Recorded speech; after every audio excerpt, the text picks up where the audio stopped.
Around 3 years ago, I made a video called How to Cope with Tinnitus. It got quite a few thousand views, and I heard back from some people who were struggling with tinnitus, and I was able to point them hopefully in the right direction. It's also useful for me to hear from other people who have suffered with tinnitus. So today I'm going to do another video about my story with tinnitus, and I'm going to split this into roughly 4 parts based on how old I was when these kind of key defining moments happened with me, and hopefully you find it interesting, and maybe, who knows, maybe it might help you. The first time I had an episode of, it wasn't really pure tinnitus, it was something called glue ear, was when I was 10. I went swimming with my school, my primary school, as was compulsory. And obviously in the process of swimming, I'm not sure how it happens, but something had gone wrong. And I got out the pool, and as I stepped, I could hear so strongly the vibration of the step in my ear. And it was incredibly uncomfortable. And I was incredibly scared. I was probably quite a nervous child, not ridiculously so, but I was really frightened. This was something I'd never experienced the like of which before. It was very frightening for me. Unfortunately, the teachers or the kind of guardians who were there weren't very sympathetic towards me. Kind of just said, "Get on with it. What are you worried about? It's just an ear problem." But to me, it was so severe and worrying, and it didn't go for weeks, and I had to go to the doctor. And I honestly thought I was going to be like that for life. I thought this thing is never going to go, and it was incredibly scary, really. And it's really, I suppose, scarred me for my life, because ever since that moment, I have had problems differing within my ear. And yeah, that was a key moment, and that kind of unfortunately set me off on a journey of some quite tough times with tinnitus.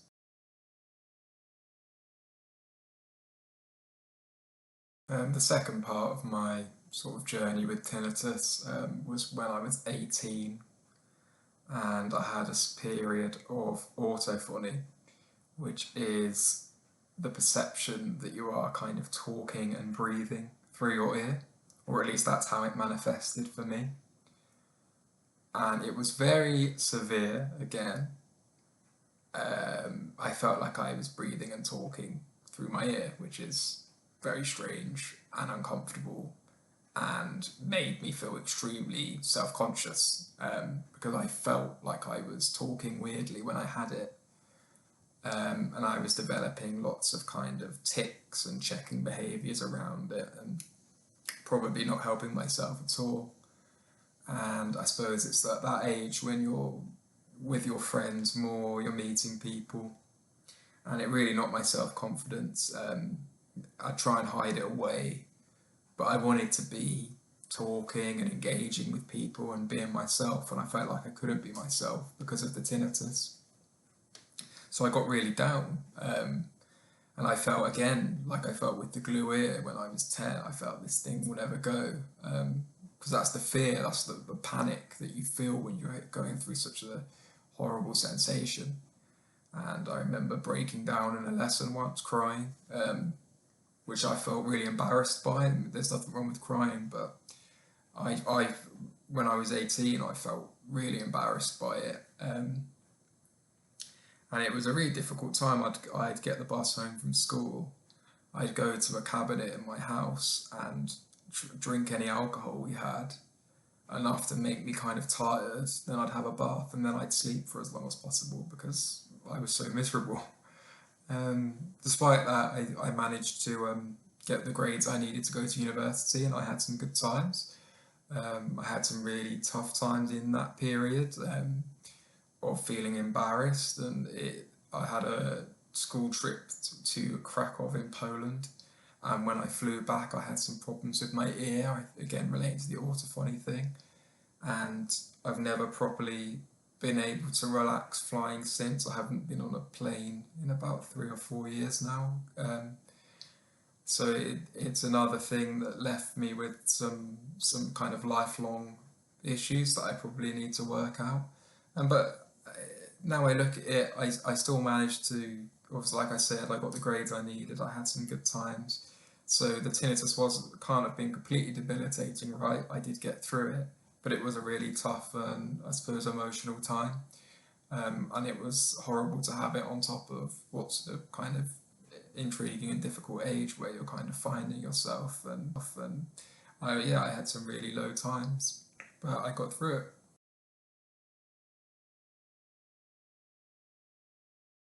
The third really bad spell of tinnitus happened after I'd been to university.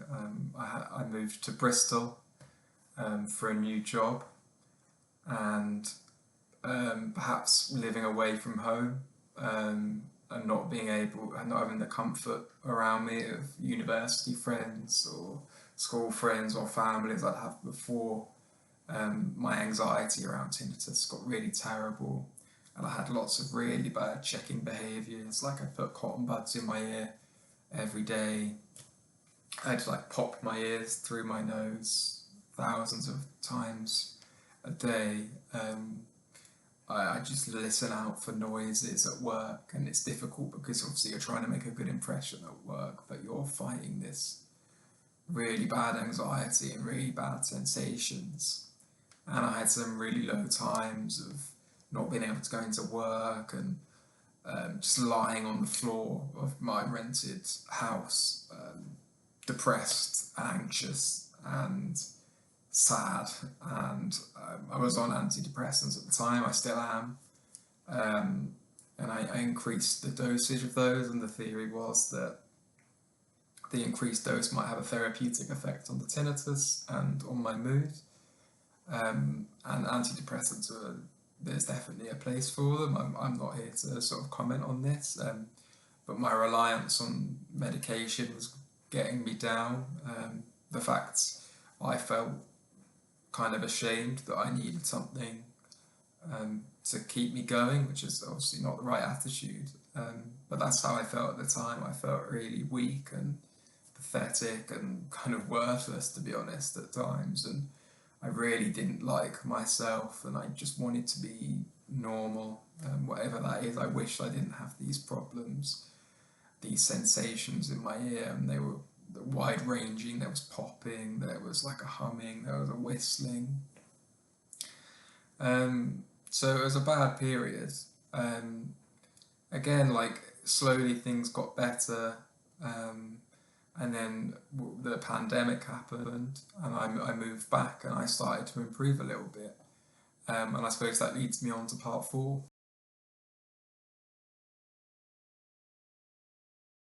The most recent spell of tinnitus I have had has been a really severe spell of pulsatile tinnitus. I didn't know it was pulsatile tinnitus when it first happened. My ear just started beating or pulsating, as you can gather from pulsatile tinnitus. Kind of makes sense, right? Um, and that was very scary because the sensation was so severe, this beating in my ear, that I would actually fall to the floor because it felt like a sort of bomb was going off in my ear. And the panic was, I've had experiences with panic attacks, and they were so severe. It was the first time I'd called 999. I called the emergency services because I was so frightened. When it was really bad, I was living with my girlfriend, my parents were away. She'd effectively become my carer because I couldn't look after myself. I was bedbound for weeks. I was calling the British Tinnitus Association's helpline, and they were the ones who told me that this was pulsatile tinnitus, and that this is something that is known about, and that made me feel better that I wasn't alone, but I was still in a really bad situation. It was beating all day. I didn't have my parents there. I just had my girlfriend, who was really good, but it put a kind of strain on our relationship. It was really difficult because she'd effectively become my carer. A good friend of mine came up to help me out because I was just eating and drinking. I was just drinking water and eating like a few biscuits every day because the depression made me not want to eat, and the sensation was just so all encompassing that I couldn't perform kind of basic tasks. Yeah, and I'm going to be totally honest in this video because hopefully it might make someone watching it feel less alone or less like they're a strange person for feeling what they're feeling. But during this time, late in 2020, I definitely, for the first time, seriously considered committing suicide, because that did feel like a way out of the distress I was in. I was in so much distress. And yeah, I had a kind of internal dialogue with myself, and I kind of felt cowardly because I didn't feel like I'd be able to do it if it came to it. So that was difficult, but I also knew that it would be problematic for my family if anything happened to me, and for close people to me. So I obviously didn't commit suicide because I'm doing this video, but I think it's more normal than perhaps you might think to have suicidal thoughts when you're feeling really low. And it's something I've kind of come to terms with, that you do have those thoughts because it is a way out, but it's not the right solution. There's always help there. My friends really supported me. My family got back from the holiday and supported me. I called helplines all the time. I'll put a list of helplines at the end of this video. I called them a lot to feel less alone and to get my feelings off my chest. Slowly, it still hasn't gone, the pulsatile tinnitus, but I don't feel it as severely, and it isn't as consistent. And that's a positive, because there was a time, and I think when you're going through such severe spells of tinnitus, I've spoken about now, I've spoken about the Autofoni, I've spoken about the glue, I've spoken about the popping, and all these different sensations I've had a real range of like sensations with tinnitus. And when it's really bad, you do feel like this is never going to get better, but it does, and it will. Like, tinnitus is ever changing, and it will get better, or it will at least won't be as severe forever, if you are open to taking steps and open to keep trying and keeping that hope and keep believing that it will get better. Obviously, we've dealt with some kind of difficult issues. Talking about my time with tinnitus, I'm 25 now. I first had a ear-related problem when I was 10. That's 15 years. Look, I've had great times in my life despite this. It doesn't define me, my tinnitus, but it is a serious part of my life, and I know how debilitating it can be.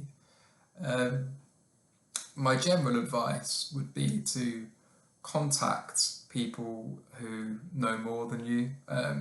So obviously go to your doctor, explain how you feel to your doctor, contact mental health services. The British Tinnitus Association is an amazing charity with helplines and information that can help and support you.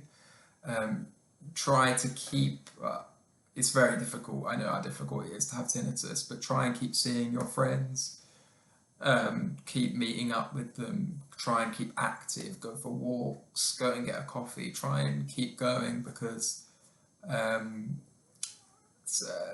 there are options always. And when you're really low, sometimes you don't think about those options, but try and remember that there are options and there are paths forward. And if you're going through a really bad spell of tinnitus watching this, that it might not always be that bad, and I certainly hold hope for you that it will get better. So I hope sharing my story with you has helped you in some way. I'm definitely open to doing more videos about tinnitus if it helps anyone, and I'll respond to any messages that come my way. And thanks for listening.